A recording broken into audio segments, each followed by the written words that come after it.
दूसरा है वो कर्म। बिल्कुल। तो विहंगम का सारे संतों ने बयान किया, सबने। गरीबदास जी कह रहे हैं सतगुरु के लक्षण कहूं अचल विहंगम चाल, और हम अमरापुर ले गए ज्ञान सबद सरघाल। वो कह रहे हैं कि जो सतगुरु होता है वो तुम्हें विहंगम चाल पकड़ाएगा। विहंगम चाल में कोई रूहानी मंडल नहीं आएगा, कोई गणेश जी का लोक नहीं आएगा, कोई महेश का लोक नहीं आएगा, कोई सुरेश का लोक, किसी का नहीं आएगा। इधर से उड़े और उधर पहुंचे। इसी को बाबा नानक ने बोला, नानक नाम जहाज है और चढ़े सो उतरे पार। बस इतनी सी बात है, चढ़ना पड़ेगा उस पे। और वो जहाज कहाँ लगा है वो तुम्हें पता होना चाहिए, तभी तो चढ़ोगे उस पे जाके।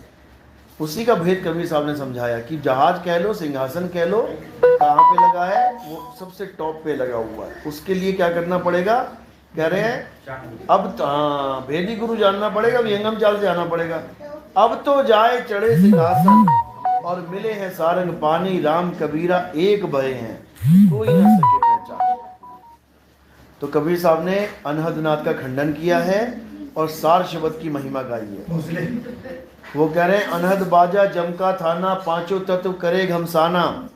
ये पांचों तत्व यानी हमारी बॉडी के तत्वों की सूक्ष्म आवाज है जो हमें इन कानों से नहीं सुनाई दे सकती, हालांकि इससे भी सुनती है। कैसे? तुम यहाँ दिल पे लगाओ कान जरा भी, अभी किसी के धड़कन सुनो, तुम्हें इन्हीं कानों से सुनेगी, धक धक धक धक, वो भी तत्वों की आवाज है। तुम नाड़ी सुन सकते हो, नाड़ी की आवाज तुम्हें सुनाई देगी। तुम श्वास सुन सकते हो, सांस की आवाज तुम्हें सुनाई देगी। तत्वों की आवाज तुम्हें कानों से भी सुन सकती है, लेकिन एक है सूक्ष्म तत्व यानी अंदर आवाज आएगी, वो उसके लिए तुम्हें कान बंद करने पड़ेंगे। तो कबीर साहब ने उसमें मना किया, आंख न मूंदो कान न रूंदो और तनिक कष्ट मत धारो, खुले नयन पहचानो हंस हंस सुंदर रूप निहारो। कबीर साहब कह रहे हैं शब्द निरंतर से मन लागा। यहां वाले शब्दों में, राधा स्वामी वालों में अंतर आ रहा है, यहां अंतर आ रहा है, यानी कि शब्दों में अंतर, यानी कि भिन्न भिन्न दिखाई दे रहे हैं। निरंतर का मतलब होता है एक रस, एक सार, एक तार, और जो अंतर वाला होता है वो बदल जाता है।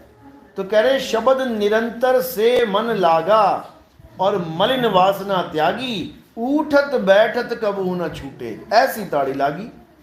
तो वो कब होगा? जब तुम्हें शब्द निरंतर वाला गुरु मिल जाएगा।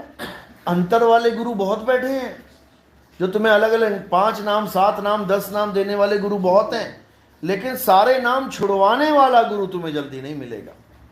तो कह रहे ना, सोई गुरु पूरा कहाए, 2 अक्षर का भेद बताए, एक छुड़ाए एक लखाए, तब प्राणी निज घर को जाए। यानी तुम्हें ऐसा गुरु चाहिए जो तुम्हें नाम जपवाए नहीं, नाम छुड़वाए। जब नाम छोड़ोगे तब क्या मिलेगा तुम्हें? वस्तु का ज्ञान मिलेगा। 2 ही चीजें हैं, एक वस्तु का नाम, इसके अलावा तीसरी चीज ही नहीं है कोई। या तो पानी पानी पानी पानी जप लो, या भैया उठ के पानी पी लो, तीसरी कोई चीज नहीं है। समझ रहे बात को? 2 ही चीजें हैं, कोई भी चीज ले लो, नाम और रूप एक ही बात है। कोई भी ले लो, कुछ भी ले लो, सोना एक वो तत्व है, सोना एक मुंह से निकल रहा है, शब्द है। अब इन दोनों में से निबेड़ा करना है। तुम्हें शब्द वाला गुरु चाहिए बोलने वाला, या तुम्हें तत्व वाला गुरु चाहिए? शब्द वाला गुरु मिल गया तो वो शब्द जपवाएगा, उसको जपी कहते हैं। जपने वाले को जपी कहते हैं, तपने वाले को तपी कहते हैं। तो जपी तपी मिल गया तो तुम्हारा खेल खराब हो जाएगा। अब तुमने क्या करना है? अब तुमने जानना है तत्व ज्ञानी को। जो तत्व ज्ञानी होता है वो क्या करता है? वो तुम्हें तत्व का भेद बताता है। जैसे आप राधा स्वामी, कितने साल से राधा स्वामी थे आप 20 साल से। आप लोग कितने साल से थे? 28 साल से। 93 से 19 बहुत बढ़िया। 28 साल से राधा स्वामी हैं, इसलिए ये ज्ञान समझ पा रहे हैं। तो उस गुरु का भी हमने क्या करना है? धन्यवाद देना है। उस गुरु से भी हमने बहुत कुछ सीखा है, तब जाके तो ये ज्ञान समझ में आ रहा है। 12 क्लास तक हम जिन गुरुओं के साथ पढ़ते हैं, हम उनको त्याग के जब आगे बढ़ते हैं तो हम उनका ज्ञान इस दिमाग में लेके चलते हैं, तभी तो हम आगे समझ पाएंगे बात को। तो ठीक है, उन्होंने जो ज्ञान दिया, क्योंकि पहले कुछ भी नहीं था, कुछ नहीं से भला कुछ मिल जाए, कुछ नहीं से कुछ भला कहते हैं। लेकिन जो मुक्ति है वो कुछ से नहीं मिलेगी, वो सब कुछ से मिलेगी, यानी पूर्ण ज्ञान से मिलेगी। तो पूर्ण ज्ञान क्या है? दो ही प्रकार के ज्ञान है इस दुनिया में, या तो तत्व ज्ञान ले लो या मंत्र ज्ञान ले लो। तो साहिब समझा रहे हैं तंत्र मंत्र सब झूठ है, अरे इनमें न भर में कोई, और सार शब्द जाने बिना कागा हंस ना होए। सार शब्द क्या है? सार शब्द वस्तु है। जब हम कहते हैं ना परमात्मा, परमात्मा केवल हवा का गोला नहीं है कि मुंह से निकल गया परमात्मा, वो वस्तु है। वो है क्या, है कैसा, पहले उसका बोध होना चाहिए तुम्हें। गुरु समझाता है परमात्मा है क्या, क्या स्वरूप है परमात्मा का? बिल्कुल, वो रूप रेख रंग नहीं है, लेकिन स्वरूप भी है उसका। फिर भी वो क्या है? शब्द है। वो शब्द है, वो एक आवाज है जिसका रूप रेख रंग नहीं है, क्योंकि रूप रेख रंग ही माया है। और वो माया यानी तीन गुणों से भिन्न। तिसी बुझाए नानका जित होवे प्रसन्न। कहते जिस पर मालिक दयाल हो गया, जिस पर प्रसन्न हो गया, उसी को बुझाएगा मैं क्या हूं। नहीं तो सारे सुर नर मुनि पीर पैगंबर औलिया सब थक गए, ढूंढ कोई ना पाया उसे। वो कहते हैं ना अंधा कभी आंख वाले को नहीं पकड़ सकता। ये आंख वाले ने उंगली पकड़ा दी, ले पकड़ ले, चल दया कर दी तेरे पे, तो वहां पर काम बन जाएगा। इसी प्रकार राधा स्वामी वालों ने जो ज्ञान दिया सही है, अच्छी बात है, जितना दिया बहुत अच्छी बात है, लेकिन वो पूर्ण ज्ञान नहीं है मेरे भाई, पूर्ण ज्ञान नहीं है वो। कबीर साहब समझा रहे हैं, पांच नाम और पांचों मुद्रा सोई निश्चय जाना, तिसके आगे पुरुष पुरातन तिसकी खबर ना जाना। परम पुरुष धर अधर तार हैं, अरे अधर तार के आगे उसके आगे कौन बताए, सभी शब्द में पागे। साधु सिद्ध त्रिदेव आदि सब इन पांच शब्द में अटके, और मुद्रा साध रहे घट भीतर, फिर औंधे मुंह लटके। वापिस आना पड़ेगा, चाहे कोई बाबा है चाहे कोई चेला है, क्योंकि नियम सबके लिए एक है। ऐसा नहीं है कि बाबा अलग नियम फॉलो कर रहा है और तुम अलग, बिल्कुल नहीं। एक डाल दो पंछी बैठे, एक गुरु एक चेला, और गुरु की करनी गुरु भरेगा, चेले की करनी तो उड़ जा हंस अकेला। जितने गुरु ये कहते हैं कि मैं आऊंगा अंत में तुम्हें लेने आऊंगा, मैं ही तुम्हें सतलोक लेके जाऊंगा, अरे जब तुम चले ही गए थे ले जाते साथ में। जब तुम जो गुरु देह त्याग गए, वो ये कहते कहते चले गए कि मैं तुम्हें लेके जाऊंगा, जब तुम चले ही जा रहे हो तो हमें एक बार पूछ तो लो जाना है कि नहीं। हम तो तैयार बैठे जाने के लिए, सारी संगत को ले जाओ तुम। अरे जब तुम जीते जी नहीं ले जा पाए, अब तुम मरने के बाद कहो कि मैं लेने आऊंगा, तो ये कैसे हो सकता है भाई? नहीं हो सकता। भूल जाओ इस चीज को। जो सच्चा गुरु होता है वो तुम्हें कला सिखाता है, वो तुम्हें अपना गुलाम नहीं बनाता। वो ये नहीं कहता कि तू मेरे बिना कुछ नहीं कर सकता। कोई भी गुरु ले लो दुनिया में, सुनियार है, वो सोने का जेवर बनाना सिखाएगा तुम्हें। तुम अपनी दुकान खोलोगे अलग से, तुम कभी आश्रित नहीं रहोगे कि गुरुजी ग्राहक आ गया है, आ जाओ जी जल्दी भाग के दुकान पे। उसने सिखा दिया ज्ञान तुम्हें पूरा, अब तुम हैंडल करो सारे कस्टमर्स को। मैकेनिक ने मैकेनिकी सिखा दी, अब तुम जाओ हैंडल करो कस्टमर्स को। हर गुरु तुम्हें गुरु बनाता है। कीट न जाने भृंग को गुरु कर ले आप समान। दुनिया का हर गुरु तुम्हें गुरु ही बनाता है। कहीं भी काम सीख लो। गुरु का नाम क्यों रखा गया? गुर। गुर का मतलब टेक्निक। गुर, इसमें बहुत गुर है भाई, इसको बड़े गुर पता है, यानी इसको बड़ी टेक्निक्स पता है। तो ये जो गुर है, ये तुम्हें जब प्राप्त हो जाता है तो तुम ही गुरु हो जाते हो। जो गुरु ने सिखाया है वो तुम अब करके अपने ग्राहक को संतुष्ट करो। जो ये कहता है गुरु कि मेरे बिना तेरा काम नहीं बनेगा, वो गुरु तुम्हें असल में बंधन में डाल रहा है। वो तुम्हारी जो विल पावर है उसको वो उजागर होने ही नहीं दे रहा है, तुम्हारे आत्मविश्वास को दबा के रख रहा है वो। जबकि गुरु ऐसा होना चाहिए जो तुम्हें निर्भय कर दे। कहें कबीर निर्भय हो हंसा, मत डर हंसा काल से तू कर मेरी प्रतीत। मैंने तुझे जो ज्ञान दे दिया है, काल उसके आगे माथा टेक देगा। सार शब्द आए जेहि विधि हाथा, तेहि विधि काल नवावे माथा। मेरी जरूरत नहीं पड़ेगी वहां पे, तुझे मैं ऐसा ज्ञान दे दूंगा कि तू तेरे सामने माथा टेक देगा वो, और तूने क्या करना है, उसके सिर के ऊपर चढ़ जाना है जाके। बस इतना ही खेल है। जब काल भगवान आएगा, सिर झुकाएगा, तुमने सिर पे चढ़ जाना है उसके। और जैसे तुम उसके सिर पे चढ़ गए तो समझ लो कि कालिया नाग के सिर पे जब कृष्ण जी चढ़ गए तो फिर बांसुरी बजाई उन्होंने, और कालिया नाग बेचारा नीचे, खेल खत्म हो गया उसका। ये सांकेतिक ज्ञान होते हैं सारे। यानी अब तुम्हें ऐसा गुरु मिल जाएगा जो काल के नाम नहीं जपवाएगा। ज्योत निरंजन ओंकार रार, ये सब काल भगवान के नाम है। कौन है ज्योत निरंजन? पता है कौन है? काल है। फिर भी नाम जप रहे हो। काल एक होगा, 5-7 काल तो नहीं है।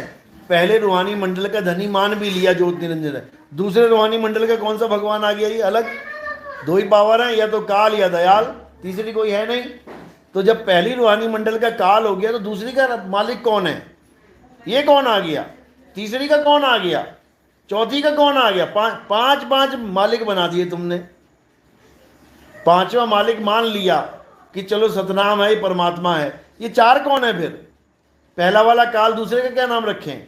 तीसरा कौन है? कहां से आ गया? चौथा कहां से आ गया? ये बहुत बड़ा झमेला है। ये 5 ही नाम काल के हैं असल में। 5 नाम काल के जानो, तब दानी मन शंका आनो। ये घट रामायण की वाणी है। पहले नाम कौन से थे? ज्योत निरंजन, ओंकार, रारंकार, सोहंग, शक्ति। शक्ति नाम को इन काल के दूतों ने क्या किया? बदल दिया। क्या फिट कर दिया? सतनाम। क्यों फिट कर दिया?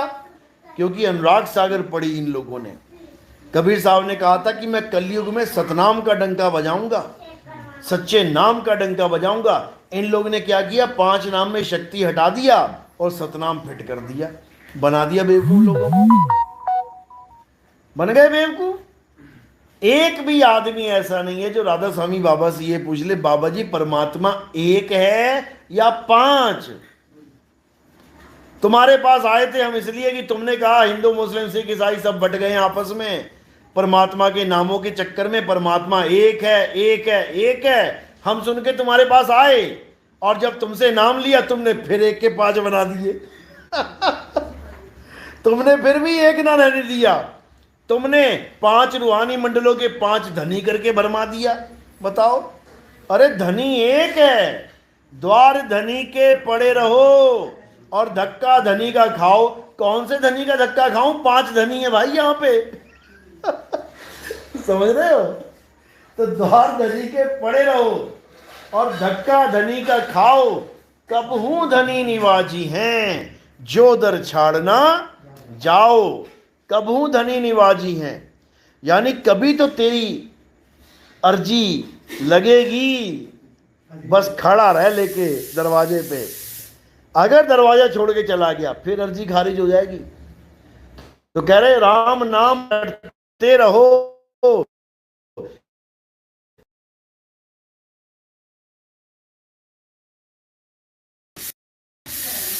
बस इतना सा खेल है। कुछ नहीं करना है, कुछ करना ही नहीं है। क्या करना है? 52 अक्षरों को किनारे कर देना है, जाप अजपा अनहद को किनारे कर देना है, और अपने स्वरूप पे भरोसा करना है।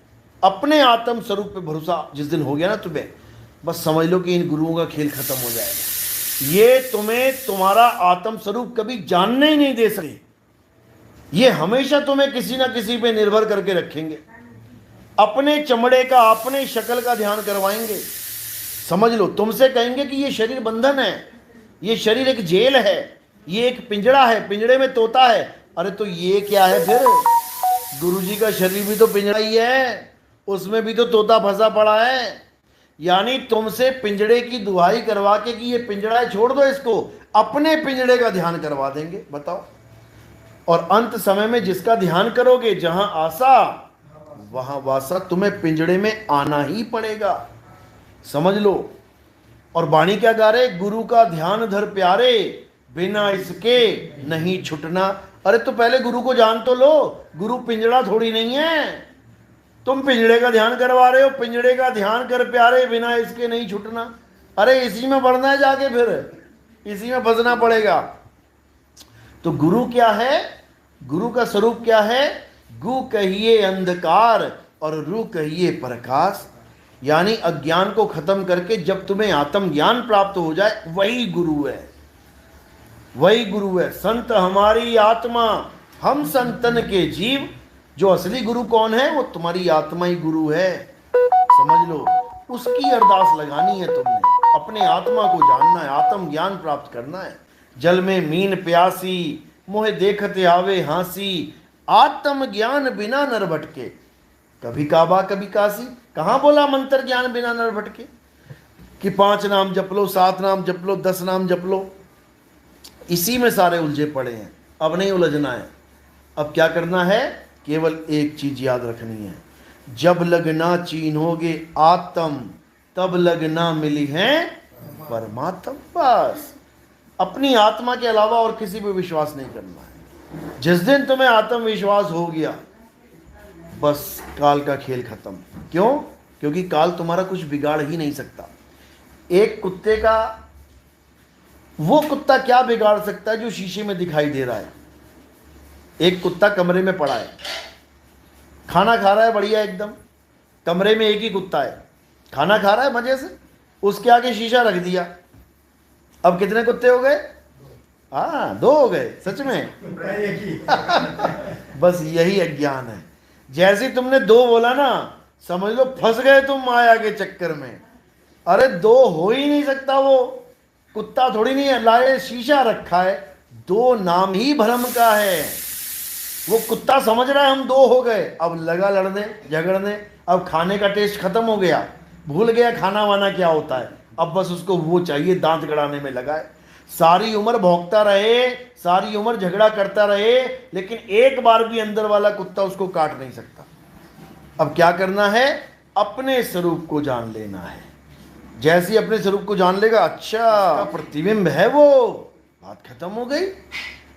कुछ नहीं करना है, सारा ध्यान अपने में लगा लेना है।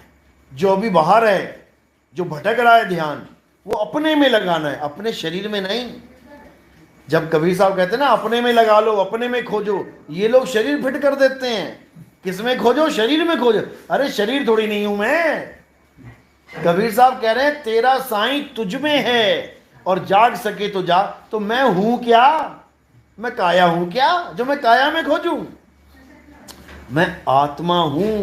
पहले मुझे मेरा स्वरूप ज्ञान होना चाहिए। गुरु मेरा स्वरूप ज्ञान बताएगा कि भाई तेरा स्वरूप ये है। जब तुम्हें अपना स्वरूप ज्ञान हो जाएगा, फिर तुम्हारे अंदर ही मालिक विराजमान है, तुम्हें मिलेगा, 101% मिलेगा। लेकिन पहले स्वरूप ज्ञान होना चाहिए। इसलिए ठीक है, अच्छी बात है, राधा स्वामी पंथ में हो आप, 30-30 सालों से हो, अच्छी बात है। लेकिन जो असली ज्ञान है वो राधा स्वामी पंथ में नहीं है। ज्ञान तो है, इसमें कोई शक नहीं है, लेकिन वो 3 लोक का ज्ञान है, त्रिलोकीनाथ का ज्ञान है। 4थे रूहानी मंडल का, 5वें रूहानी मंडल का, ये सब माया का खेल है। रूहानी मंडलों को ताले में बंद करके रख दो साइड में, नहीं चाहिए रूहानी मंडल। क्या है रूहानी मंडल में? मैं सूर्य मंडल चला गया, मैं तारा मंडल चला गया, मैं फलाना मंडल अरे भाई आंख खुली करके देख लो सूरज चांद सितारे। तुम आंख बंद करके देखने में लगे हुए हो। जो पिंडे सो ब्रह्मंडे जिन खोजा तिन पाया। जब ब्रह्मांड में दिख रहे हैं तुम्हें खुली आंख से, पिंड में क्यों खोजने में लगे पड़े हो?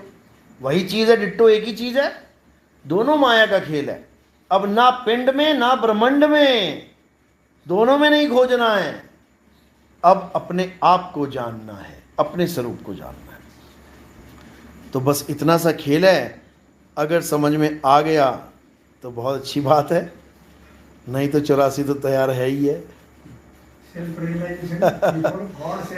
सेल्फ रियलाइजेशन बोला गया है, मेडिटेशन नहीं। Meditation is a different thing and self realisation totally different thing. Self realisation में आपको क्या चाहिए? आपको पहले सेल्फ के बारे में पता होना चाहिए, तभी तो रियलाइज करोगे उसको। और मेडिटेशन का मतलब होता है अंधेरे में देखते रहो, कुछ भी दिख गया, जुगनू भी आ गया ना, तुम्हें लगेगा वाह कुछ प्राप्ति हो गई।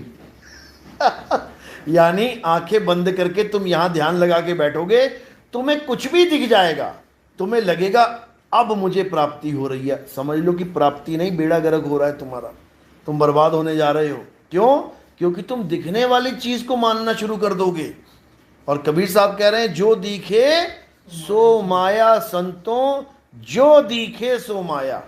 देखना दिखाना तो है ही नहीं, हो जाना है, हो जाना है। तुम ही हो जाओगे वो जिसको तुम ढूंढ रहे हो।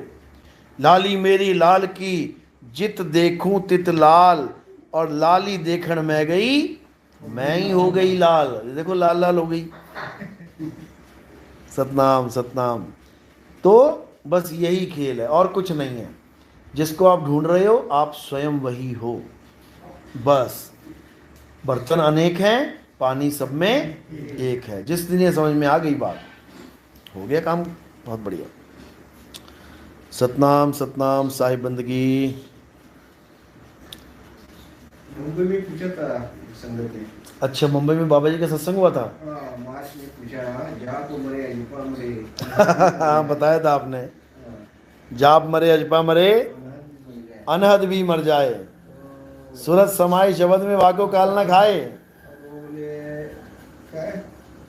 नाम लो नाम रहियो साधु रहियो रहियो गुरु गोविंद। अच्छा, इसका उत्तर ये दिया, बताओ इसका क्या उत्तर बना, बताओ। नाम रहियो साधु रहियो रहियो गुरु गोविंद, बताओ। अरे बाणी क्या बोल रहे हैं? जाप मरे अजपा मरे। तुम ये बताओ कि जाप कैसे मरेगा, अजपा कैसे मरेगा, अनहद कैसे मरेगा? तुम्हें पहले पता होना चाहिए जाप अजपा अनहद होता क्या है। जाप का मतलब है जो हमारे मुंह से निकलने वाले शब्द हैं उसको जाप कहते हैं। अजपा जाप क्या होता है? जो श्वासों के द्वारा चलता है, सोहंग सोहंग। या आप तो अजपा जाप वाले गुरुजी कई तरह के जाप देने लग गए हैं। मैं तू, वाहे गुरु, अल्लाहू अल्लाहू, बहुत सारे नाम हैं। गुरु गुरु, बहुत सारे नाम, राम राम, शिव, कुछ भी दे देंगे, लेकिन वो रहेगा अजपा जाप ही। तो कह रहे हैं जाप मरे अजपा मरे अनहद भी मर जाए, सुरत समाए शब्द में वाको काल ना खाए। जाप अजपा पता लग गया। अनहद क्या है? 5 तत्वों की 5 धुनें। जब 5 तत्वों की 5 धुनें आप समझ जाओगे क्या है, तो आपके दिमाग से अनहद बाजा वाला खेल खत्म हो जाएगा कि आप कानों में उंगलियां डालो और अनहद नाद को सुनो, वही परमात्मा है। आपके दिमाग से एकदम निकल जाएगा कचरा ज्ञान, ये बिल्कुल एकदम।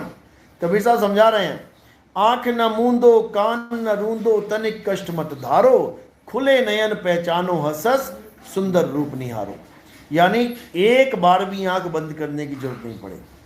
यहां तक कि गुरु ग्रंथ साहब की वाणी में भी आता है, कहा भयो दो लोचन मूंद के बैठ रहे हो बक ध्यान लगायो।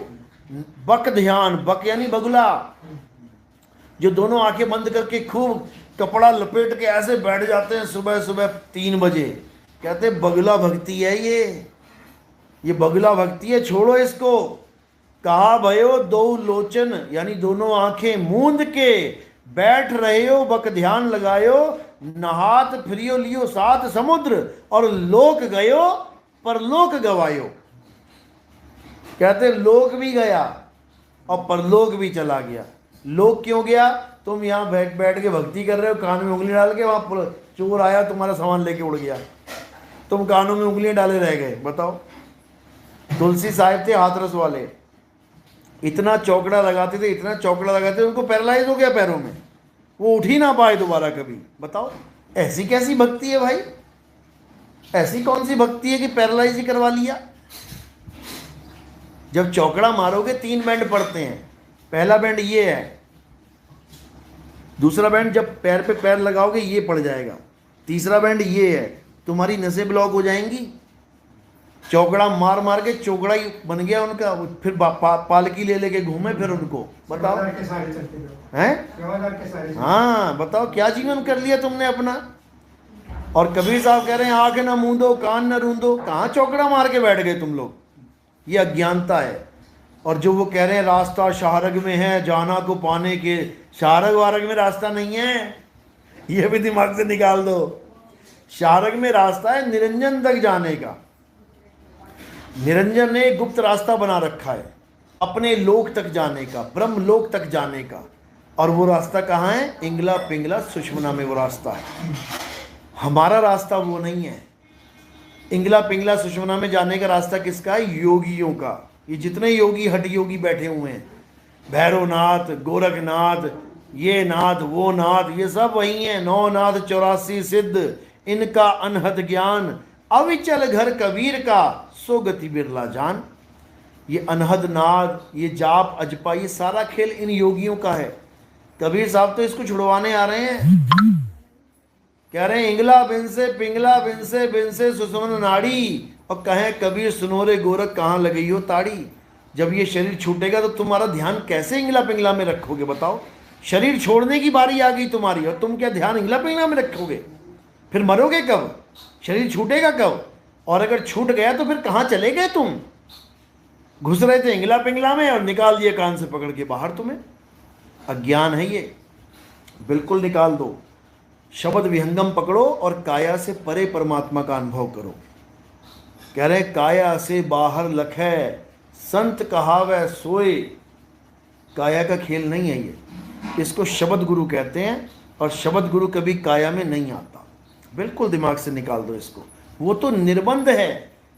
अरे बंधे को बंधा मिला छूटे कौन उपाय, और कर सेवा निर्बंध की जो पल में ले छुड़ाए। तुम भी अंदर, तुम्हारा परमात्मा भी अंदर। तुम तो कैद में हो और तुम्हें गुरु ऐसा मिल गया जिसने परमात्मा भी कैदी दे दिया तुम्हें। दोनों ही जेल में बैठे हैं। समझ रहे हो? ये शरीर एक जेल है। अरे 5, 25, 3 का पिंजड़ा और वाह में तुमको राखे हो। ये निरंजन तुम्हें रखता है 5, 25, 3 की जेल में। तो परमात्मा को थोड़ी नहीं जेल में डाल देगा वो। लेकिन गुरु हमें ऐसे मिल रहे हैं जो निरंजन को परमात्मा बताते हैं और कहते हैं तुम्हारे अंदर ही विराजमान है वो। कहाँ पे? यहाँ पे। और कबीर साहब क्या कह रहे हैं? कर नैनो दीदार महल में प्यारा है। अरे निज मन करत जहां ठगुराई, सो नैनन पिछवाड़ा है। जहां तुम परमात्मा परमात्मा करके, आप देखोगे सावन सिंह महाराज और ये अपने चरण सिंह महाराज, उनकी फोटो देखना, ऐसे करके बैठे हुए। ये निशाना कहाँ जा रहा है? त्रिकुटी में। त्रिकुटी में काल बैठा हुआ है, यहीं बैठा हुआ है ये काल भगवान। सबको अटका रखा है इसने। ब्रह्मा विष्णु महेश जी को अटका रखा है। देखो शंकर जी की तीसरी आंख खुली हुई है और हमें हवाले देते हैं कि शंकर जी के तीसरी आंख है, वहीं पे ध्यान रखना है। अरे तो शंकर जी की तीसरी आंख खुली, अगर हमारी खुल गई तो भैया उसकी तीसरी आंख तो विनाश का सूचक है। वो आनंद का सूचक थोड़ी नहीं है, मुक्ति का सूचक थोड़ी नहीं है। शिव जी की तीसरी आंख खुल गई तो क्या बोलते हैं? विनाश हो जाएगा। तो तुम्हारा वाला कैसे परमात्मा मिल जाएगा भैया? तुम्हारा भी विनाश ही हो जाएगा।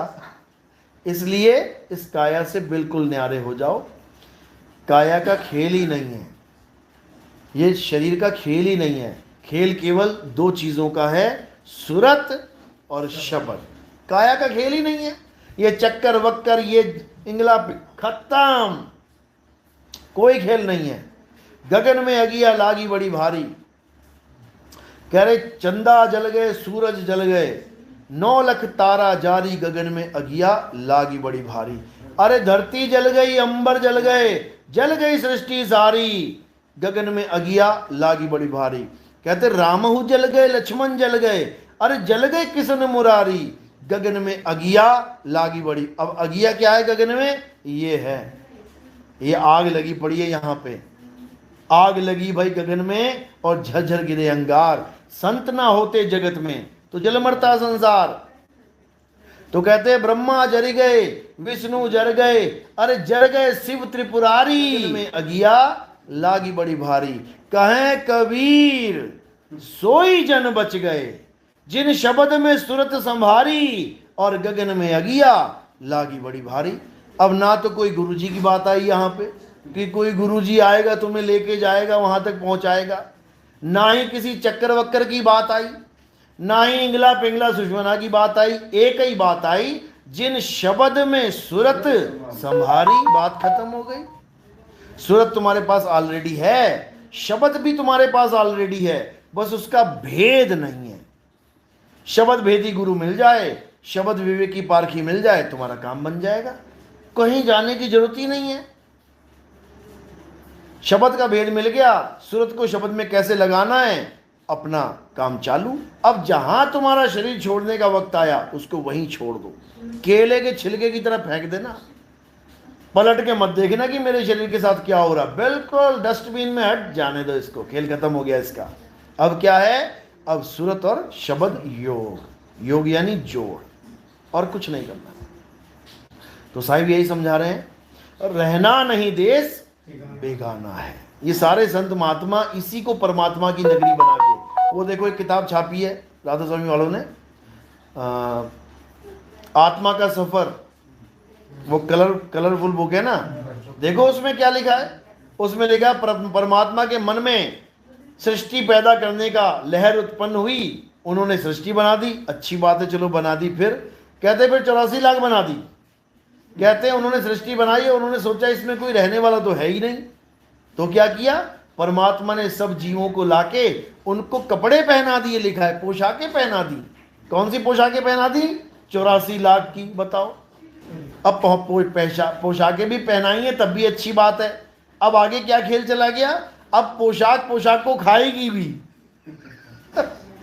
यानी जीवों को तुमने 84 में डाल दिया, तब भी ठीक है। एक कुत्ता बढ़िया खेल रहा है, घूम रहा है, खा रहा है, पी रहा है, अच्छी बात है। थोड़ी देर में पता लगा एक बाघ आके उसको चबा रहा है, ये थोड़ी देर अच्छी बात है। यानी तुमने मना डाला लोगों का। तुम्हें खेल खेलना था तो ऐसा खेल खेलते जिसमें कोई मरता ही ना। अगर तुम्हें खेल ही खेलना है परमात्मा, तो तुम अपने जीवों को क्यों दुख दोगे। उसमें लिखा है परमात्मा ने 84 लाख योनियां बनाई और परमात्मा उनको देख के खूब खुश हुआ। बताओ, 84 देख के परमात्मा खुश हो रहा है इनका।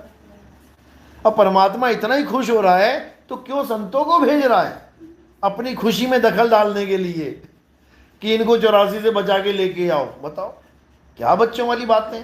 और परमात्मा को लाने किसी संत भेजने की भी क्या जरूरत है, जब तुमने खेल शुरू किया है तुम खत्म कर दो। क्यों नहीं खत्म कर रहे, युगों युग बीत गए, अनंत कल्प बीत गए। ये कैसा परमात्मा है जिसको हमारा दुख दर्द नहीं समझ में आ रहा भाई।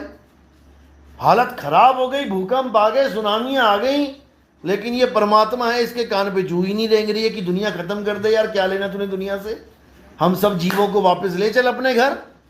लेकिन नहीं, कह रहे हैं मर पैदा हो, मर पैदा हो, मर पैदा हो। बताओ क्या ड्रामा चल रहा है। इसी ड्रामे को खत्म करने के लिए कबीर साहब आते हैं संसार में और वो साफ साफ बोल देते हैं कि भैया ये 184 परमात्मा की देन नहीं है। परमात्मा तो तुम्हें अपना स्वरूप प्रदान करके इस काल भगवान के खेल से न्यारा होने का ज्ञान देता है। ये 84 का खेल किसका है, काल और माया का। और ये जितने भी काल और माया के पुजारी बैठे, अभी मैं एक वीडियो देख रहा था, वृंदावन का बाबा है, बड़ा मशहूर है। उसको किसी ने पूछा, कहते हैं बाबा जी यहाँ पर सुअर बहुत हो गए हैं वृंदावन में, कुत्ते सुअर, कई बार ये संतों के साथ टच होके निकल जाते हैं, तो हमें क्या करना चाहिए। बाबा पता है क्या बोला, कहता है इनको आम मत समझो, कुत्ता और सुअर। कहता हमारी श्री जी ने उन संतों को, महान परमहंसों को कुत्ता और सुअर की योनियां दे रखी हैं वृंदावन की। ये बताओ क्या सेवा कर रहे हैं, नाली में गंद खा रहे हैं।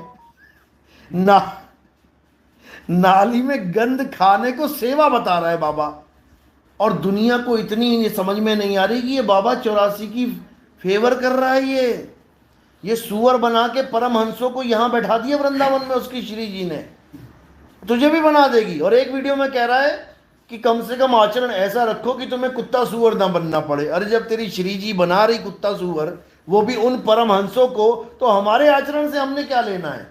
जब वो बेचारे आचरण बढ़िया वाले कुत्ता सुअर बन के गंदगी खा रहे हैं, तो हम मजे करके गंदगी खा लेते हैं। इतना भी समझ में नहीं आ रहा किसी को, और दुनिया बाबा जी करती फिर रही है। मतलब फूटी आंख विवेक की, और लखे न संत असंत, और जस के संग 10-20 हैं, और वाह को नाम महंत। ये आलम है इस दुनिया में। बताओ क्या ये लोग 84 से बचाएंगे? ये तो 84 को और ऐसे करके पेश कर रहे हैं कि कोई बात नहीं, सुअर बन गया, सेवा कर रहा है तू। बताओ, सुअर बन के सेवा कर दी है, इससे अच्छा कोई वैसे ही इंसान बना देते। और सेवा कर किसकी रहे हैं? कहते हैं वृंदावन की, यहां पर प्रभु रहते हैं। बताओ, प्रभु अपने लोक में रहते हैं कि यहां रहते हैं? अगर सेवा ही करनी है तो जहां प्रभु बैठे वहां पैर वैर दबा ले जाके यार। यहां तू क्या करेगा आके जब तेरा प्रभु नहीं है? या तो कृष्ण जी की लीला चल रही हो यहां पे, ठीक है, ठीक मान लिया कि यहां द्वापर युग चल रहा है, कृष्ण जी के साथ गोपियां भी आ गई, समझ में आता। और जब कृष्ण जी नहीं है यहाँ पे, तू सुअर बन के गंदगी खा रहा है। और बाबा कह रहा है नहीं, उनको छूने का मतलब है जैसे तुम गंगा में स्नान कर लिए हो। बताओ, तो बैठा ले उसको 4-5 सुअर अपने आश्रम में, लगा दे थाली, सजा दे थाली खाने की, उनको भी डाल दे। परमहंस है, मुंह डाल देंगे तो क्या हो गया? तो कहने की बातें हैं ये। इन लोगों का इतना बुरा हाल है कि क्या बताया जाए। केवल अज्ञानता की वजह से, बुरे दिल के नहीं है ये लोग, लेकिन इनके दिमाग में कूट कूट के अज्ञानता भर गई है। अब ये निकल नहीं पा रहे हैं उससे, क्योंकि माया का खेल। श्री जी को छोड़ दिया तो समझ लो कि माया से मुंह मोड़ दिया, और माया ने भिखारी को राजा बना दिया। अब राजा बन के भिखारी खुश है। अब दुनिया जाए भाड़ में, चाहे सुअर बने या कुत्ता, उसको क्या लेना देना है? ये तो हमें देखना है कि बाबा बोल क्या रहा है। और श्री जी का तो काम ही यही है। अच्छा खासा गोलोक में पहुंच गया था सुदामा। सुदामा को भी श्राप देके राक्षस बना दिया, शंखचूड़ राक्षस। शिव महापुराण में पूरी कथा आती है उसकी। बताओ, उस श्री जी का हम क्या करें जो कृष्ण जी के परम भगत, जिसके चरण धोके कृष्ण जी ने पी लिए, उसको भी राक्षस बना डाला। उस श्री जी का हम क्या करेंगे भैया? तेरी मेरी मौसी की लड़की थोड़ी ना है, तेरी मेरी खानदान में कोई रिश्तेदार थोड़ी नहीं है हमारी। जो कृष्ण जी के परम भगत को ना बख्श रही है, वो तुम्हें हमें क्या बख्शेगी? और बाबा ने तो प्रमाणित ही कर दिया कि श्री जी ने कुत्ता और सुअर बना रखा है बड़े बड़े परमहंसों को। अरे सुअर कुत्ता ही बनना है तो भक्ति क्यों करनी है? इतना भी नहीं समझ में आ रहा लोगों को, क्या किया जाए बताओ। लेकिन विवेकी वो समझ रहा है, वो जान रहा है कि मेरे जीवन के साथ ये लोग खिलवाड़ कर रहे हैं। टूट टूट के लोग आ रहे हैं, ज्ञान समझ रहे हैं, और कल्याण सबका होगा, मालिक की दया होगी। चलो आज का सत्संग यहीं समाप्त करते हैं। साहिब बंदगी सतनाम सतनाम। कल का सत्संग फलटन में है और परसों का राजापुर में। फलटन के पास ही 40 किलोमीटर पे राजापुर है, खटाव तालुका। कोई भी महाराष्ट्र में भगत है जो आसपास है, हमारे सत्संग सुनता है, तो वो संपर्क कर सकता है। 9256111007 पे मैसेज करना, एड्रेस ले लेना वहाँ पे। और उसके बाद प्रोग्राम है कोल्हापुर में 26 तारीख को, कोल्हापुर में आप आ सकते हैं। उसके बाद मुंबई में प्रोग्राम है, मुंबई में आ सकते हैं। उसके बाद 30 तारीख को धार में प्रोग्राम है, एमपी में, धार में आ सकते हैं। 1 तारीख को देवरी, वो भी एमपी में ही है, सागर के पास है, तो वहाँ पे आ सकते हैं। जो भी नाम दीक्षा वाले हैं आ सकते हैं। उसके बाद मेरा जापान का टूर है 4 तारीख से 9 तारीख तक। उसके बाद 11 तारीख को गाज़ियाबाद में प्रोग्राम है। जो भी आना चाहते हैं रजिस्ट्रेशन कराएं, बिना रजिस्ट्रेशन के नहीं आना है, समझो बात को। आप लोग रजिस्ट्रेशन, और रजिस्ट्रेशन में कोई पैसा नहीं लगता, फ्री रजिस्ट्रेशन है। बस फ़ोन करो दिए हुए नंबर पे और बताओ कितने लोग आ रहे हैं, ताकि सारा इंतज़ाम कर सकें आप लोग का। 9810379878 इस नंबर पे आप मैसेज करके रजिस्ट्रेशन करवा सकते हैं, फ़ोन करके रजिस्ट्रेशन करवा सकते हैं। आगे के प्रोग्राम आगे बताए जाएंगे। और जो गुरु पूर्णिमा का प्रोग्राम है वो जोधपुर में फिक्स है। जो भी भगत आना चाहते हैं वहाँ पे भी रजिस्ट्रेशन करवाएं। बोलिए परमपिता परमात्मा की सदा ही जय हो। साहिब बंदगी सतनाम, जय सतनाम।